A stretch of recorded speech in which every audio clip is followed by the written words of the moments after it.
Morning. এখন আমি তোমাদের দেখাবো যে হ্যান্ডমেড সোপ পেপার।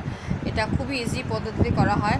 সবসময় হয়তো আমাদের সোপ পেপার কিনতে ভুলে যায়, কখনো হয়তো ঘরে থাকলো না, তখন আমরা নিজেই এটা বানিয়ে নিতে পারবো। এটা খুবই তাড়াতাড়ি করা যায় এবং কীভাবে করছি আমি তোমরা দেখো এখন কীভাবে কী করছি। এখন আমি দেখাচ্ছি কেমন করে সোপ পেপারটা তৈরি করতে হয়। এই সোপ পেপার তৈরি করতে যে কোনো পেপার হলে হবে, A4 সাইজে বা ছোটো যে কোনো খাতার পেজ নিয়ে করতে পারো। আর লাগবে একটা কাঁচি লাগবে, আর ঘরে ব্যবহার করা যে কোনো ব্র্যান্ডের যে কোনো হ্যান্ড ওয়াশ থাকলেই হবে। এবার কি করতে হবে, প্রথমে দেখো হ্যান্ড ওয়াশটা প্রথমে আমি কি করব, এই পেপারের মধ্যে প্রথমে দিয়ে দেবো। এই যে প্রথমে দিয়ে দিলাম। তারপর আমি কি করব, এই ব্রাশের দ্বারা এই পুরো কাগজের মধ্যে আমি ব্রাশ করে নেবো।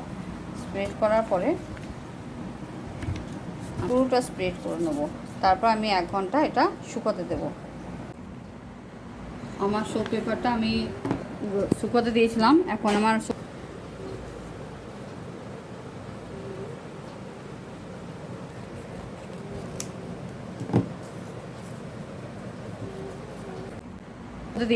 এখন আমার